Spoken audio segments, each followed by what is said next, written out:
மறுநாள் காலை போர்ட் ரூமிற்குள் ஆலோசித்துக் கொண்டிருந்தார்கள் மைத்ரேயியும் மற்றவர்களும். விஜி, இன்னைக்கு பரத்துக்கு back to back surgery schedule பண்ணியிருக்கோம். ஆல்மோஸ்ட் 8 மணி நேரம். மார்னிங் 10 மணிக்கு ஆரம்பிக்கிற சர்ஜரிஸ் கிட்டத்தட்ட ஈவினிங் 5 மணி வரைக்கும் நடக்கும். அதனால் பரத் வேற எந்த விஷயத்துலையும் தான் கவனத்தை சிதற விட மாட்டான் என்றாள் மைத்ரேயி. அது எப்படி மேம் அவ்வளவு கான்ஃபிடென்ட்டாக சொல்கிறீங்க என்றாள் விஜிதா. ஏன்னா அவன் மதியம் பண்ண போகிற சர்ஜரி பிறந்த 6 மாதமே ஆன ஒரு ஆண் குழந்தைக்கு. அந்த குழந்தைக்கு பிறப்புலேயே இருதய குறைபாடு இருக்குது. Very critical. அந்த 4 மணி நேரம் அவனுக்கு கண்டிப்பாக பத்தாது. அந்த குழந்தை உயிர் பிழைக்க வாய்ப்பு ரொம்ப கம்மி. அதே மாதிரி முத்தண்ணன் 3 நாளைக்கு ஒரு தடவை இடையர்பாளையத்தில் ஒரு ஹோல்சேல் டீலர் கிட்ட தான் மளிகை சாமான் வாங்குறாரு. கேன்டீனில் சமையல் வேலை முடிச்சுட்டு சரியாக 3 மணிக்கு ஒரு சின்ன வேன் எடுத்துக்கிட்டு அங்கே போகிறாரு. அப்புறம் ஒரு 4 இல்லை 4:30 மணிக்கு திரும்ப கேன்டீனுக்கு திரும்புகிறாரு.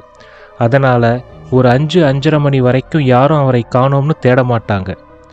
முத்தண்ணனும் ஒன்றும் லேசுப்பட்ட ஆள் கிடையாது. பிரஜாபதி கிட்ட வேலை பார்த்தவன் என்ற சுரேஷை பார்த்து, இன்னைக்கு ஆப்ரேஷனில் இறங்குற 5 பேருமே நமக்கு வேலை கொடுத்த பாஸோட மெர்சினரிஸ். அவங்கக்கிட்ட பரத்தே சண்டைக்கு போனாலும் ஜெயிக்கிறது கஷ்டம் என்றாள் மைத்ரேயி. காயு, இன்னைக்கு பூரா நீ என் கூடவே இருக்கணும், புரிஞ்சுதா? மைத்ரேயி சொன்னதற்கு வேண்டா வெறுப்பாக சரி என்று தலையாட்டினாள் காயத்ரி. சுபா, இங்க பாரு, உன் கண்ணுக்குட்டி சரியா சாப்பிடல என்ற ஸ்ரீதரனின் குரல் கேட்டு பரத்தின் அருகில் வந்தாள் சுபா. என்னடா இது, வச்ச இட்லி எல்லாம் அப்படியே இருக்கு? இல்லம்மா, பசிக்கல. ஏண்டா முகமும் ஒரு மாதிரி இருக்கு? இன்னைக்கு ஒரு சர்ஜரி இருக்குமா. அந்த குழந்தை பிறந்த 6 மாசம்தான் ஆகுது. அப்பா அம்மா இல்லாத அனாதை குழந்தை, ஒரு ஆசிரமத்தில் வளருது. அதுக்கு இருதயத்தில் பிரச்சனை. ஐயோ கடவுளே என்று தலையில் கை வைத்து கொண்டாள் சுபா. எப்படியாவது காப்பாத்திடுப்பா, காசு எவ்வளவு ஆனாலும் நாம கொடுத்துடலாம் என்றாள் கவலையாக. அங்கு அருகில் அமர்ந்து கொண்டிருந்த ரமாவிற்கும் மனது ஏதோ செய்தது. சுபாவின் கண்கள் கலங்க ஆரம்பித்தன. அதை பார்த்த ஸ்ரீதரன், பரத், நீ சாப்பிடலனாலும் பரவாயில்ல, முதல்ல ஹாஸ்பிட்டலுக்கு கிளம்பு. நல்லதோ கெட்டதோ ஈவினிங் வந்து சொல்லு. உங்க அம்மா அப்புறம் நாள் பூரா இதையே நினைச்சிக்கிட்டு இருப்பா என்றார். சில நிமிடங்களில் ரெடியாகி வீட்டை விட்டு வெளியில் வந்தான் பரத். காரில் ஏற முயன்றவனை பரத் என்று அழைத்தாள் ரமா. அவளை நோக்கி திரும்பி பார்த்தவனிடம், தைரியமா போ, எல்லாம் நல்லபடியா நடக்கும் என்றாள் சிரித்து கொண்டே. 2 பீடியாட்ரிக் கார்டியாலஜிஸ்ட் சர்ஜரிக்கு ஹெல்ப் பண்ண வராங்க. இன்னைக்கு என்னோட நம்பிக்கையே அவங்க தான் என்று ரமாவை பார்த்து சிரித்து கொண்டே கூறிவிட்டு அங்கிருந்து கிளம்பினான். அடுத்த அரை மணி நேரத்தில் ஹாஸ்பிட்டலிற்குள் நுழைந்தான் பரத். காரை பார்க் செய்துவிட்டு வந்தவன் நேராக டாக்டர் சுந்தரத்தின் உருவப்படத்தின் முன்பாக போய் நின்றான். சுற்றி இருக்கும் யாரையும் சட்டை செய்யாமல் கையெடுத்து அவர் படத்தை கும்பிட்டான். சார் ப்ளீஸ், பாவப்பட்ட பிஞ்சு உயிர், தயவு செய்து ஹெல்ப் பண்ணுங்க என்று முனகினான். அவனுடைய முனகளை தெளிவாக ஒளிப்பதிவு செய்து சுரேஷ் மீண்டும் போர்ட் ரூமில் ஓடவிட்டு கொண்டிருந்தார். பரத்தின் வேண்டுதலை கேட்ட அனைவருக்கும் அவர்களுடைய மனசாட்சி குடைய ஆரம்பித்தது. காயத்ரிக்கும் விஜிதாவிற்கும் கண்கள் கலங்கிவிட்டன. மோகன் தன்னை மறந்து ச்சே பாவம் என்றார். சரியாக 10 மணிக்கு முதல் சர்ஜரியை ஆரம்பித்தான் பரத். ஒரு 2.5 மணி நேரத்தில் சர்ஜரியை வெற்றிகரமாக முடித்து விட்டான். போஸ்ட் சர்ஜரி ரிப்போர்ட்டை லேப்டாப்பில் டைப் செய்து கொண்டிருந்தவனிடம் பரத் என்று அழைத்தபடி வந்து நின்றாள் விஜிதா. அவளை பார்த்து புன்னகைத்து கொண்டே, வாங்க விஜி, உட்காருங்க, சாப்பிட்டீங்களா என்றான். இல்லை என்று தலையாட்டியவள் ஒரு சிறு பார்சலை அவன் முன் வைத்தாள். என்ன இது என்று பார்வையாலேயே கேட்டவனிடம், 3 வடை நம்ம கேன்டீன்ல இருந்து வாங்கிட்டு வந்தேன் என்றாள். அனைத்தையும் திரையில் பார்த்து கொண்டிருந்த மைத்ரேயி, காயு இங்க பாரு, விஜி ஸ்கிரிப்ட்ல இல்லாததெல்லாம் பண்ணிக்கிட்டு இருக்கா என்று கூறி சிரித்தாள். அதை பார்த்த காயத்ரி, அடியே பெங்களூர் தக்காளி, இந்த ரணகலத்திலையும் உனக்கு கிளுகிளுப்பு கேக்குதா என்று நினைத்து கொண்டாள். போஸ்ட் சர்ஜரி ரிப்போர்ட்டை டைப் செய்து முடித்த பரத் விஜிதா கொண்டு வந்த பார்சலை பிரித்தான். ஒரு வடையை 2ஆக பிய்த்து விஜிதாவிடம் பாதியை கொடுத்தான். அதை வாங்கி வாயில் வைத்தவுடன் பசியால் தன்னை மறந்த விஜிதா இன்னொரு முழு வடையை தன் இன்னொரு கையால் எடுத்து அவளுடைய வாய்க்குள் திணித்தாள். அதை திரையில் பார்த்து கொண்டிருந்த காயத்ரி, பண்டாரம், வடைய வாயில வச்ச உடனே எதுக்கு அங்க போனோங்கிறதே மறந்துட்டா பாரு, அப்படியே வாய் அனுமார் மாதிரியே இருக்கு என்று மனதிற்குள் சிரித்து கொண்டாள். அதே நேரம் விஜிதாவின் செயலை பார்த்து வாய்விட்டு சிரித்த பரத் தன்னை மறந்து, சோ கியூட், ச்சே எனக்கு ஒரு பெண் குழந்தை இல்லாம போச்சே என்று கூறிவிட்டு அங்கிருந்து கிளம்பினான். அவன் அங்கிருந்து சென்றவுடன் விஜிதாவிற்கு போன் செய்தாள் காயத்ரி. லூசு லூசு, அவனுக்குன்னு வாங்கிட்டு போயிட்டு நீயே 1.5 வடைய சாப்பிட்டா அவன் என்ன நினைப்பான்?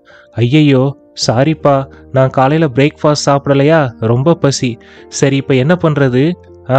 அந்த மீதி ஒரு வடையையும் தின்னுட்டு அடுத்த சர்ஜரிக்கான வேலையை போய் பாரு என்றாள் காயத்ரி. மதியம் சரியாக 3 மணிக்கு முத்தண்ணனை இடையர்பாளையத்தில் திட்டமிட்டபடி தூக்கிவிட்டனர். சுந்தரம் ஹாஸ்பிட்டலில் தரைத்தளத்திற்கு கீழே இருந்த ஒரு ஸ்டோர் ரூமை ரெடி செய்திருந்தார்கள். சரியாக 4 மணிக்கு ஸ்கோபோலமைன் இன்ஜெக்ஷனை முத்தண்ணனுக்கு போட்டுவிட்டார்கள். முத்தண்ணனை ஒரு நாற்காலியில் அமர வைத்திருந்தார்கள். மருந்தின் வீரியத்தால் அவர் தலை தொங்க ஆரம்பித்தது. அவருக்கு சில அடிகள் தள்ளி ஒரு சிறிய வெளிச்சமே இல்லாத அறைக்குள் மறைவாக நின்று கொண்டிருந்தார்கள் காயத்ரி, மைத்ரேயி மற்றும் சுரேஷ். ஆச்சு, இன்னும் 20 நிமிஷத்துல மருந்து வேலை செய்ய ஆரம்பிச்சிடும் என்றாள் மைத்ரேயி. அதே நேரத்தில் ஆபரேஷன் தியேட்டரில் குழந்தையின் இருதயத்துடன் போராடி கொண்டிருந்தான் பரத். உதவிக்கு ஏற்பாடு செய்திருந்த பீடியாட்ரிக் கார்டியாலஜிஸ்ட் யாருமே சரியான நேரத்திற்கு வந்து சேரவில்லை. அவனுக்கு அருகில் நின்று கொண்டு அவனுக்கு உதவி செய்து கொண்டிருந்தாள் விஜிதா.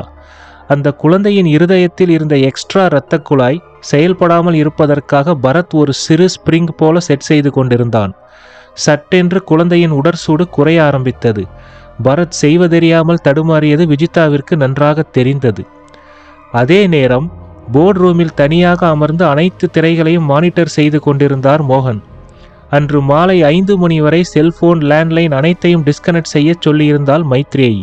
யாரும் எதற்காகவும் 3 மணியிலிருந்து 5 மணி வரை அவளையும் மோகனையும் அழைக்கக்கூடாது என்று மிகவும் கண்டிப்பாக கூறியிருந்தாள். காலையில் பரத் சுந்தரத்தின் உருவப்படத்திற்கு முன் கைகூப்பி நின்றதை பார்த்ததிலிருந்தே மோகன் குற்ற உணர்ச்சியில் தவித்துக் கொண்டிருந்தார். அப்போது பரத் சர்ஜரி செய்து கொண்டிருக்கும் ஆபரேஷன் தியேட்டருக்கு கொண்டு செல்வதற்காக 2 சிறிய ஆக்சிஜன் சிலிண்டர்களை பணியால் ஒருவன் லிப்டில் ஏற்றி கொண்டிருந்தான். அவன் ஏற்றி முடிக்கும் வரை அமைதியாக உட்கார்ந்து கொண்டிருந்த லிப்ட் ஆபரேட்டர் வாசு லிப்ட் கதவு மூடத் தொடங்கும் போது திடீரென்று எழுந்து நின்று சிரித்துக்கொண்டே வணக்கம் வைத்தார். அவர் வணக்கம் வைத்த திசையில் யாரும் இல்லை. அதை பார்த்து அதிர்ச்சி அடைந்த மோகன் மைத்ரேயிக்கு இதை பற்றி சொல்வதற்காக வேகமாக போர்டு ரூமை விட்டு கிளம்பினார். அதே நேரத்தில் ஆபரேஷன் தியேட்டரில் அந்த குழந்தையின் உடல் சூடு வேகமாக குறைந்து அபாய கட்டத்தை எட்டி கொண்டிருந்தது. பரத் அந்த குழந்தையின் ஹைப்போதெர்மியாவை தடுப்பதற்காக போராடி கொண்டிருந்தான்.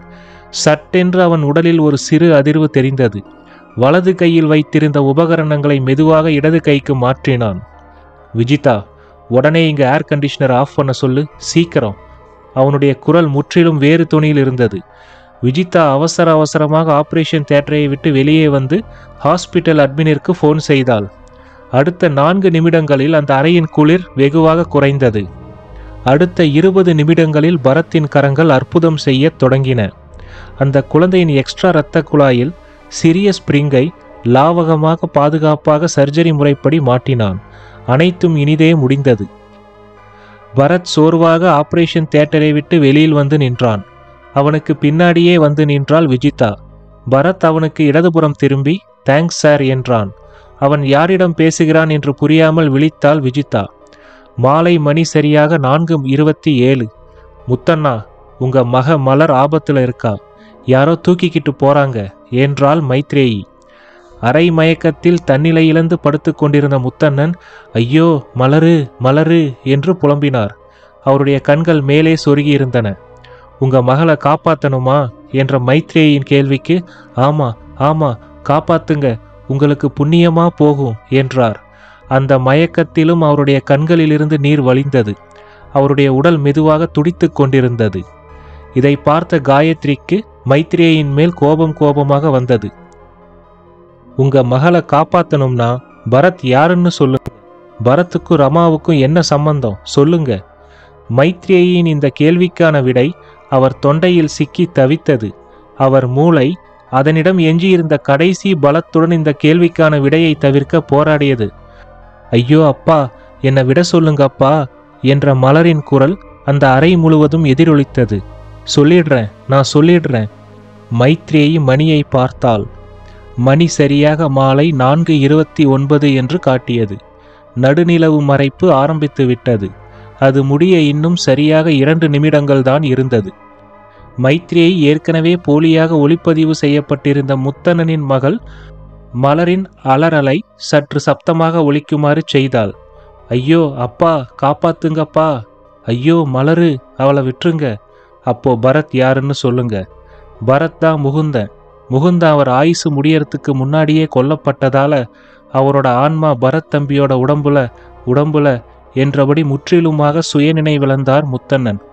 ஐயையோ, இன்னும் 110 செகண்ட்ஸ் தான் இருக்கு, இன்னும் நிறைய கேள்விங்க இருக்கே, அவரை எழுப்ப முயற்சி பண்ணுங்க என்று சுரேஷ் பதட்டத்துடன் கூறினார். மிச்ச கேள்விகளுக்கு நாம் பதில் சொல்லவா என்ற குரல் கேட்டு அதிர்ச்சியுடன் அனைவரும் திரும்பி பார்த்தனர். பரத் அங்கு நின்று கொண்டிருந்தான். அவனை பார்த்த காயத்ரிக்கு மூச்சே நின்றுவிடும் போல இருந்தது. என்னோட பேரு முகுந்தன். தவறான காலக்கணக்கில் பறிக்கப்பட்ட உயிர் நான். ஸ்ரீதரன், சுபா இவங்களுக்கு இறந்துதான் குழந்தை பிறந்தது. விதியோட தவறான கணக்கை நேர் செய்யறதுக்காக என்ன அந்த உடம்புல அடைச்சிட்டாங்க. பரத் பேசிக்கொண்டே முத்தண்ணனுக்கு அருகில் நடந்து சென்றான். என்ன மாதிரி கோடியில ஒருத்தருக்கு விதி கணக்கில் தவறு ஏற்படும். இந்த மாதிரி தவறான கணக்கை சரி செய்ய மீண்டும் பிறக்கிறவங்களை இதை பற்றி வெளியே சொல்லிடக்கூடாதுன்னு பெரும்பாலும் மூளை வளர்ச்சி குறைபாடோட தான் பிறக்க வைப்பாங்க. ஏன்னா புனர்ஜென்மமாக பிறந்த அந்த உடம்புக்கு 4 வயசு ஆன உடனே மூளையோட வளர்ச்சியை பொறுத்து போன ஜென்மத்து ஞாபகம் வந்துடும். ஒரு சிலர் என்ன மாதிரி ஆரோக்கியமாக இருப்பாங்க. ஆனால் சூட்சுமத்தை வெளியே யாருக்கிட்டையும் சொல்ல முயற்சி பண்ணா இந்த பஞ்சபூத சக்திகள் எப்படியாவது அதை தடுத்து நிறுத்திடும். இப்போது பரத் முத்தண்ணனை நெருங்கி அவரை தூக்க முயற்சித்தான். உன்னால மட்டும் எப்படி ஆன்மாக்களோட பேச முடியுது என்ற மைத்ரேயினுடைய கேள்விக்கு நான் தாயோட கருப்பைக்குள்ள உயிரணுவா புகுந்து உருவான கரு கிடையாது. இறந்து பிறந்த பிண்டத்துக்குள்ள புகுத்தப்பட்ட உயிர், கிட்டத்தட்ட பிரேதாத்மா மாதிரி. அதனால் அதுங்களால என் கூட சுலபமா பேச முடியும். அதுங்களோட உருவ அமைப்பையும் என்னால் பார்க்க முடியும்.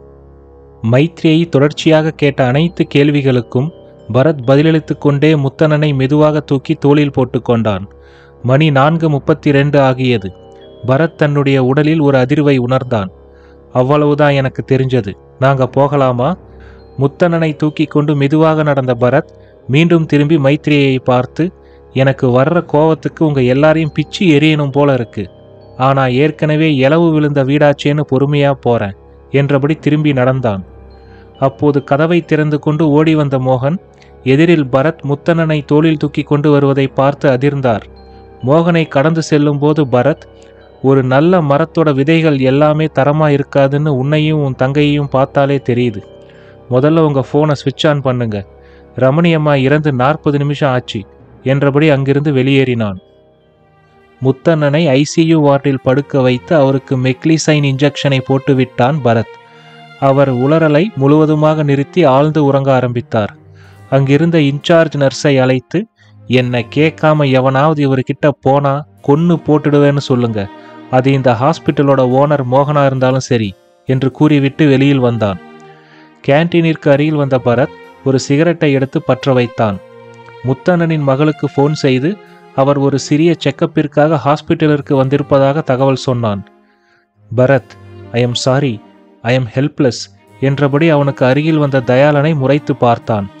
ஆனால் அவன் கையில் இருந்த சிகரெட்டை தூக்கி எறியவில்லை. அதிலிருந்தே தன்னுடைய மரியாதையை தான் இழந்துவிட்டோம் என்று அவருக்கு புரிந்துவிட்டது.